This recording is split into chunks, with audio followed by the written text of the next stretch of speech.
Hare Krishna, Subhanallah.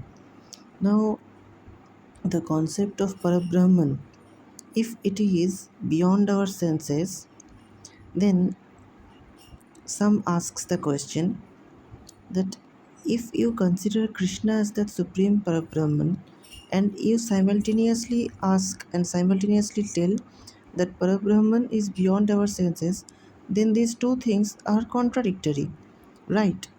Because if Parabrahman is beyond our senses, then why the contemporaries could see that Parabrahman as Krishna? Means the contemporaries of Krishna in the Dwapar Yoga, if Krishna is Almighty God, is the Parabrahman, is that Almighty God who has no other further God above him, who is that Almighty Parabrahman, is the Supreme God. If he is Krishna, then why the contemporaries could see him as Krishna? Because by definition, Parabrahman is beyond our senses. So is not that contradictory? The answer is very, very simple.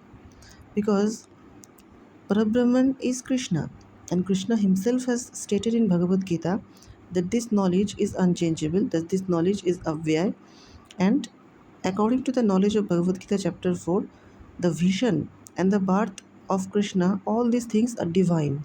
Means according to Krishna's wish.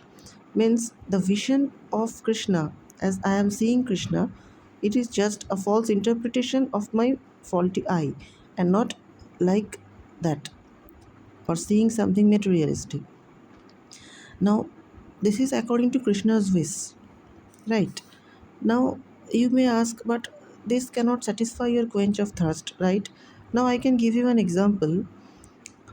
If you scientifically want a proof of something similar in today's era, the concept of phantom limb can be taken into account.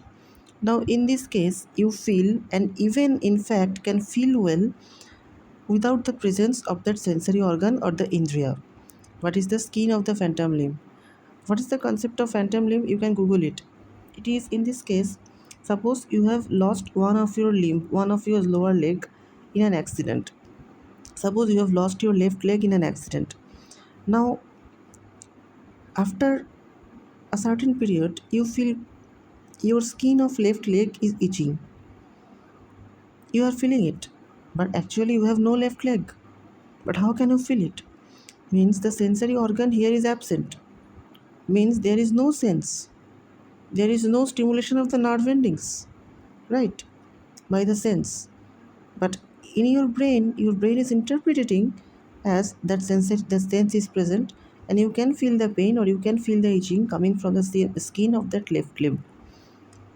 Means the nerve in the brain or the center of the brain where the information from the left limb was being carried to are getting stimulated automatically, right? And you are feeling it.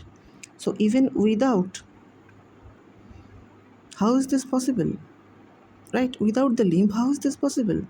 Means that is very simple. Means to have a feel, stimulation of the concerned nerves and the concerned center of the brain is important, and not even the sense organs. And this is proven by the concept of phantom limb. So why then Krishna, who is beyond senses, cannot be sensed by the contemporaries? It is because their brain processed it.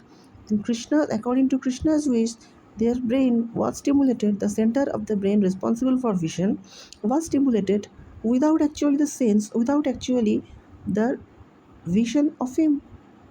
Why is not possible? Because he is the Almighty God. So according to his wish, it can be possible. So it is because their brain processed it and they thought that they were seeing and touching him. Actually, this is his power because he can do anything as he wants, and this proves that he is the Almighty God Allah. Even a very simple example is watching a dream when the vision perceiving organ, my eyes, they are closed. But because of the stimulation of the concerned areas of the brain by the pontogenicular occipital spikes, that is the occipital area, we have a feel that we are seeing something. That is dream. But here there is no sense, but we can still feel. So Parabrahman is beyond sense, and according to his wish, the brain can process him, the brain can feel him. This is something divine. I am just trying to explain with some scientific proofs or examples you are familiar with. Now, someone also asks that in Abrahamic faith, Prophet Jesus was born to a virgin. Now, how can this be possible? Now this is a divine birth.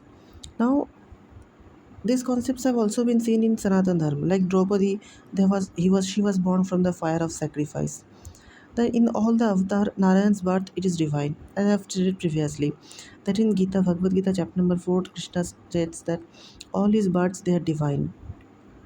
So in fact, all the so-called child of Krishna, they are not even biological but divine, because Lam Yalid Valam Yulad. Almighty God Krishna have no son, no daughter, and he has got no father and no mother.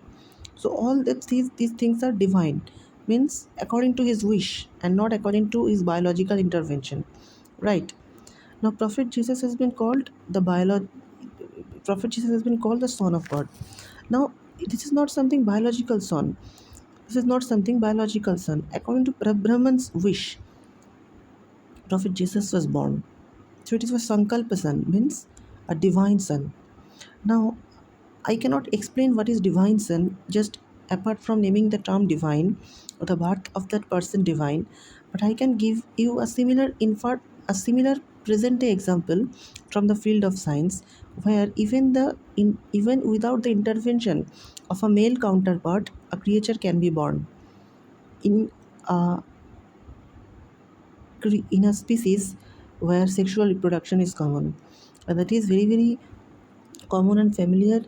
That is with the birth of male honeybee, because male honeybee is born from unfertilized eggs that the queen honeybee hatch without any male intervention. This process is known as parthenogenesis, and it happens. Even the concerned creature, male honeybee, is haploid chromosomed, whereas the worker or the queen bee is diploid. How haploid chromosomed organism here can survive? Because the species is diploid. You have no answer, right? Because science has proven it, you are believing it. So how can you think that Parabrahman, which is beyond our senses, so can be proved by science? Because science is only limited to our sense.